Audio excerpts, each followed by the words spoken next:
Iran और America के बीच में क्या फिर से जंग शुरू होने जा रही है? क्या वाकई ईरान और यूएस के बीच में वॉर का एक नया अध्याय, एक नया चैप्टर अभी बाकी है?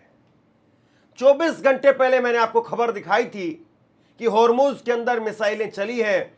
होर्मुज में मिसाइलों में ईरान को नुकसान पहुंचाने की कोशिश की गई थी और 24 घंटे के अंदर अंदर ईरान ने उसका जवाब दिया है। ना केवल ईरान ने जवाब दिया है और ना केवल अमेरिका के महंगे ड्रोन वो मार गिराए हैं, MQ-9B और RQ-4। और इसके साथ साथ बड़ी खबर, चौंकाने वाली खबर, अमेरिका की मिट्टी में उनकी साख को मिलाने वाली खबर, F-35 विमान के ऊपर भी फायरिंग हुई है।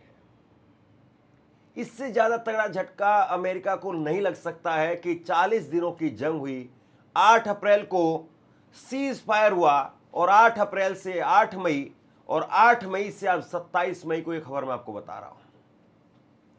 यानी जिस तरीके से इस जंग की शुरुआत हुई और उसके बाद में सीज फायर, कहीं से ईरान कमजोर नहीं और मुस्तफा खामेनेई का बयान सामने आया है।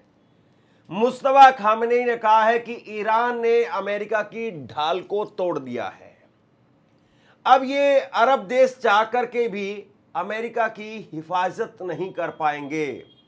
ये मुस्तफा खामेनेई की तरफ से कहा गया है। सबसे बड़ी बात यह कि जिस तरीके से इस जंग में भारी नुकसान अमेरिका का हुआ, सीज फायर के अंदर भी वही हो रहा है, क्योंकि MQ-9 रीपर ड्रोन और RQ-4 ये ड्रोन वो सबसे महंगे ड्रोन में गिने जाते हैं अमेरिका के। और ईरान के जो ड्रोन हैं उनकी इतनी ज्यादा कीमत नहीं है। अमेरिका के ड्रोन जहां पर 2-2.5 करोड़ रुपए का एक ड्रोन है, वहां पर 35-40 लाख रुपए का ईरान का ड्रोन है। तो आप मान करके चलिए कि किस कदर जो है वो अमेरिका का ना केवल पैसे से नुकसान हो रहा है, बल्कि उसकी साख को भी ईरान मिट्टी में मिला रहा है। सबसे बड़ी बात यह है कि एक तरफ बातचीत चल रही है और दूसरी तरफ इस तरह की अगर हरकतें बढ़ती रही, दूसरी तरफ अगर इस तरह की कार्रवाई बढ़ती रही, निश्चित तौर पर इस बातचीत को कहीं ना कहीं खटाई में डाल सकती है। और एक तरफ जहां हम भारतीय वो उम्मीद लगा रहे हैं कि कहीं से डीजल और पेट्रोल, गैस, इनके दाम कम हो जाएं।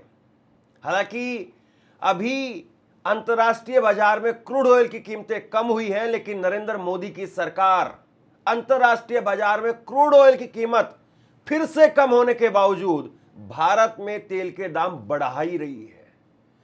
12 दिनों में 6 रुपए CNG के दाम बढ़ गए हैं, 11 दिनों में 8 रुपए डीजल और पेट्रोल के दाम बढ़ गए हैं। बाकी खाने पीने की चीजें, दूध, साग सब्जी, उसके बारे में तो बात ही नहीं करें।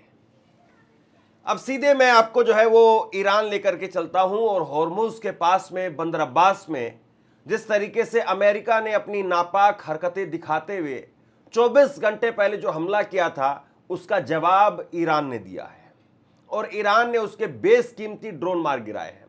और ये दावा, ये आधिकारिक स्टेटमेंट बाकायदा IRGC की तरफ से निकल करके सामने आई है।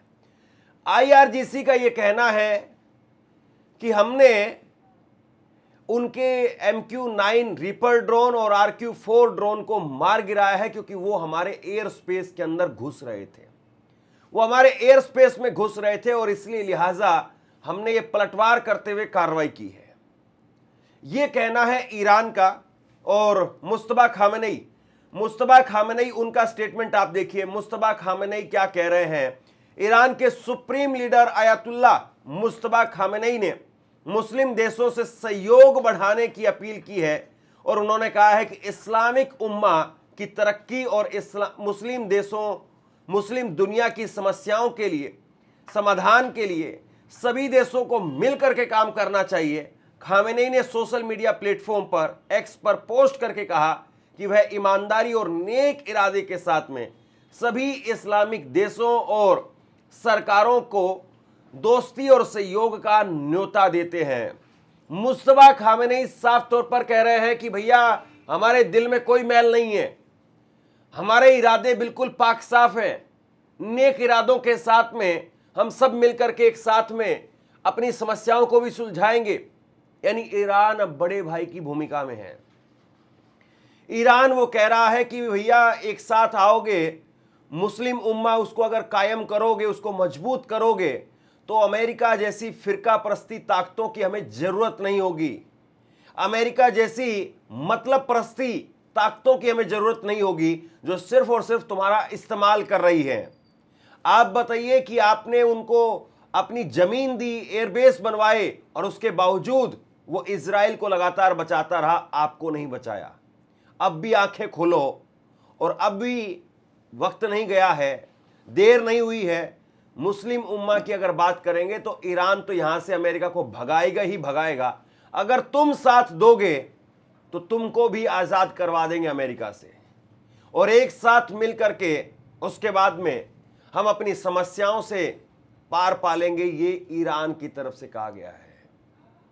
कुल मिलाकर के आप देखिए कि जिस तरीके की स्थिति, जिस तरह के हालात दिखाई दे रहे हैं, बिल्कुल साफ है कि ईरान एक बहुत बड़ी भूमिका यहां पर अपनी निभाने की एक कोशिश भी कर रहा है, और एक बहुत बड़ी भूमिका वो इनको दिखा भी रहा है कि अमेरिका को भगाओ और एक साथ मिलकर के अपने अरब देशों को, खाड़ी देशों को हम एक साथ हम चलाएंगे। वहीं आईआरजीसी की तरफ से जो स्टेटमेंट सामने आई है वो आप देखिए। ईरान ने दावा किया है कि उसकी फोर्स ने अमेरिकी MQ-9B और RQ-4 ड्रोन को निशाना बनाया है। साथ ही ईरानी हवाई क्षेत्र में घुसे F-35 लड़ाकू विमान पर भी फायरिंग की है। ये अपने आप में जो है एक बहुत बड़ी स्थिति है, जिस तरीके से हमला हो रहा है और जिस तरीके से MQ-9B और RQ-4 ड्रोन इसको मारा है। मैं ये नहीं कह रहा हूं कि बातचीत पूरी तरह से बंद हो जाएगी, लेकिन मैं एक एग्जाम्पल जरूर आपको दे सकता हूं, आपको बहुत कुछ समझ में आ जाएगा।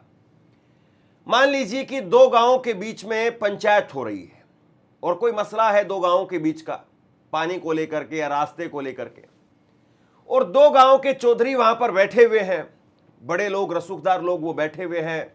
पंचायत में सरपंच या बाकी जो और जिम्मेदार आदमी है वो बैठे हुए हैं, और वो अपना साफा वगैरह पहन करके, पगड़ी वगैरह पहन करके, मूछों को ताव दे करके, और बढ़िया क्रीज किया हुआ कुर्ता पजामा वो पहन करके बैठे हुए हैं, और उनके पीछे खड़े हैं उस तरफ उनके लड़के और इस तरफ इनके लड़के। तो गांव के जो जिम्मेदार हैं उनमें बात हो रही है कि भैया थोड़ा सा आप देखो, थोड़ा सा हम देखते हैं, और मामला सुलझ जाएगा, इतनी बड़ी बात नहीं है, खून खराबा, लड़ाई झगड़े वो सही नहीं है। और पीछे जो दोनों के लड़के खड़े हैं, जिनके भारी भारी कब्जे हैं, और वो ऐसे हाथ करके खड़े हुए हैं, और वो कह रहे हैं कि चाचा क्यों इनसे गिड़गिड़ा रहे हो, ताऊ एक बार हमें बोलो, इनको मसल करके रख देंगे, इनकी चटनी बना देंगे। इस तरीके की दोनों की तरफ से जो धमकियां आती है, हालांकि उन धमकियों में कहीं ना कहीं जो जिम्मेदार आदमी होती है उनकी भी सहमति होती है, और वो भी कहते हैं कि भैया तुमने जो डोले बनाए हुए कुत्तों को धमकाने के लिए, डराने के लिए थोड़ी ना बनाए हैं, बोले क्यों नहीं वहां पर, थोड़ा बहुत तो बोलते हैं। तो कुल मिलाकर के वही सिचुएशन है। जिम्मेदार एक तरफ जो है वो बड़े लोग वो बात कर रहे हैं, चाहे वो मोहम्मद गालिब साहब हों या और बाकी ईरान की तरफ से जो बातचीत करने वाले अब्बास अरागची, ये सब हों, ये बात कर रहे हैं, कतर के अंदर हैं, कतर में बातचीत भी चल रही है, और दूसरी तरफ जो इनके लड़ाके हैं वो एक दूसरे पर हमला भी कर रहे हैं। और ये एक तरीके से बातचीत में अपनी पोजीशन स्ट्रोंग दिखाने की कवायद होती है। अमेरिका ने पहले अपनी बातचीत में पोजीशन स्ट्रोंग दिखाने के लिए ये सब कुछ किया, और उसके बाद में ईरान ने पलटवार करके कहा कि तुम क्या हमें मिट्टी के समझे हो, हम भी मारेंगे। ये सब कुछ हो रहा है, लेकिन एक जो बड़ी चीज है जो अमेरिका के लिए हानिकारक है, और वो है डोनाल्ड ट्रंप का उनके खुद के देश में उनके खिलाफ विरोध, जो कि ईरान के अंदर नहीं हो रहा है। ईरान में विरोध नहीं हो रहा है, ईरान का मुस्तफा खामेनेई का और बाकी राष्ट्रपति हो या विदेश मंत्री हो या फिर संसद के स्पीकर हो, किसी का विरोध नहीं है, लेकिन ट्रंप का विरोध हो रहा है। डेमोक्रेटिक सांसद, उनकी तरफ से क्या कहा गया है जरा ये खबर आप देखिए। और डेमोक्रेटिक सांसद सीनेटर कोरी बुकर, उन्होंने ईरान को लेकर के डोनाल्ड ट्रंप की रणनीति की आलोचना की। उन्होंने कहा कि ट्रंप की बातचीत और युद्ध नीति का उल्टा असर हुआ है और इससे पहले ईरान पहले से भी ज्यादा मजबूत हो गया है। एक इंटरव्यू में कोरी बुकर उन्होंने कहा कि मौजूदा हालात पहले से ज्यादा खराब हो गए हैं। उनके मुताबिक अब ईरान हॉर्मुज स्ट्रेट को दबाव बनाने के लिए इस्तेमाल कर सकता है। उन्होंने कहा कि इस युद्ध ने अमेरिका को मुश्किल स्थिति में डाल दिया है और ट्रंप की रणनीति पूरी तरह से नाकाम साबित हुई है। कुल मिलाकर के दुनिया के अंदर हर आदमी जिसके पास में अपनी आंखें हैं, जिसके पास में अपनी समझ है, वो इस बात को कह रहा है कि भैया तुम गए थे 30 मार्खा बनने के लिए, लेकिन मार खा करके आए हो। तुम गए थे ईरान को सबक सिखाने के लिए, मिट्टी में मिलाने के लिए, उसको धूल चटाने के लिए, उसको गुलाम बनाने के लिए, लेकिन पूरी दुनिया में तुम अपनी भद पिटवा करके आए हो। यही जो है वो डेमोक्रेटिक सांसद कह रहे हैं, सीनेटर उनकी तरफ से कहा गया है। वो कह रहे हैं कि तुमने वहां पर जाकर के ईरान के ऊपर दबाव बनाने की कोशिश की, लेकिन ईरान ने तुमको और ज्यादा घुटने पर ला दिया है। और सबसे बड़ी बात यह है कि तुमने उसको बता दिया कि उसके पास में हॉर्मुज है और हॉर्मुज का अब वो इस्तेमाल करेगा दबाव के लिए और तुम कुछ नहीं कर पाओगे। तो इसीलिए मैंने कहा कि जिसके पास में अपनी आंखें हैं, अपनी खुद की, ट्रंप के पास में जो आसपास में जो लोग हैं, उनकी आंखें अमेरिका की नहीं है। उनकी आंखें, उनकी दिमाग, उनका अकल, उनका सेंस, उनकी सोचने समझने की शक्ति, वो सब कुछ वो इजराइल में गिरवी रखी हुई है। इजराइल जो कहेगा, जिस तरीके से कहेगा, वो वैसे सोचते हैं, वैसे करते हैं और उसी तरीके से ट्रंप को गाइड करते हैं।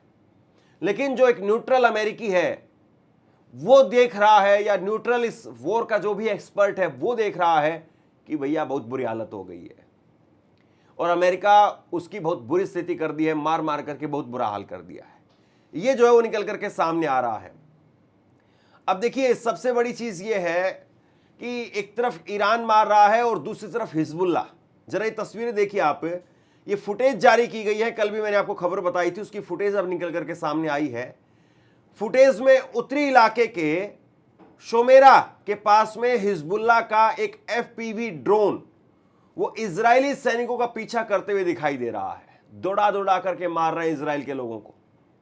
और अमिताभ बच्चन की एक फिल्म थी ना कि हम तुमको जो है वो रेगिस्तान में नंगा दौड़ा दौड़ा करके मारेंगे, वही हालत जो है वो हिजबुल्लाह ने इजरायली सैनिकों की कर दी है।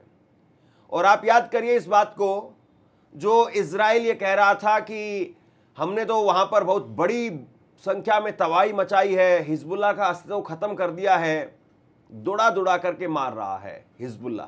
और ये ड्रोन की तस्वीरें अपने आप में बहुत कुछ कहती हैं। हिजबुल्लाह ने एक FPV ड्रोन का फुटेज जारी किया है और जिसमें वह बिंत जबील में IDF सैनिकों से भरे ट्रक को सीधे निशाना बनाते हुए दिख रहा है। यह फुटेज विशेष रूप से ईरानी टीवी पर प्रसारित किया गया और मिनाब स्कूल के शहीदों को समर्पित था। इसके बाद में एक बहुत बड़ा बयान आपको और बताता हूं मसूद पेजेस्कियान साहब का। मसूद पेजेस्कियान का एक बयान आया है और उन्होंने कहा है कि क्षेत्र के देशों को समझ में आ गया है कि अगर वे अमेरिकी सैन्य ठिकानों को जगह देंगे तो उन्हें भारी नुकसान उठाना पड़ेगा। ईरान में एक सिंगल आदमी नहीं है जिसका सुर अलग से दिखाई दे रहा हो, सारे एक ही सुर ताल में बोल रहे हैं और सबका एक ही मानना है कि अमेरिका को भगाओ, हम साथ खड़े हैं। ईरान बार बार कह रहा है कि यह मौका फिर नहीं आएगा, हम साथ में हैं और अमेरिका को भगा दो यहां से। यह ईरान की तरफ से कहा जा रहा है। अमेरिका मुर्दाबाद और इजराइल मुर्दाबाद इस्लामी उम्मा और दुनिया के पीड़ित लोगों के साझे नारे बन गए हैं, खास करके युवाओं के बीच में ये बन जाएंगे, इस तरह से बन गए हैं। ये मुस्तफा खामनेई की तरफ से कहा गया है कि अब हर कोई जो अमेरिका से पीड़ित है वो कहेगा कि अमेरिका मुर्दाबाद और इजराइल मुर्दाबाद। तो कुल मिलाकर के तेवर इस वक्त में बहुत गर्म है, बहुत हाई है मुस्तफा खामनेई के, ईरान के। और सबसे बड़ा सवाल अब यही है कि ईरान जिस तरीके से पलटवार कर रहा है, अमेरिका के सामने वो किसी तरीके से भी अपने आप को कमतर नहीं दिखा रहा है। इस बात को कहने में कोई दो राय नहीं होनी चाहिए। शेयर कीजिए इस खबर को और आप क्या सोचते हैं नीचे कमेंट सेक्शन में लिख करके जरूर बताइए। इस वीडियो को लाइक कीजिए और चैनल को सब्सक्राइब जरूर कीजिए। अगर आपको हमारा काम पसंद आता है तो थैंक्स बटन का प्रयोग करके आर्थिक तौर पर हमें मदद जरूर करिए। शुक्रिया, थैंक यू।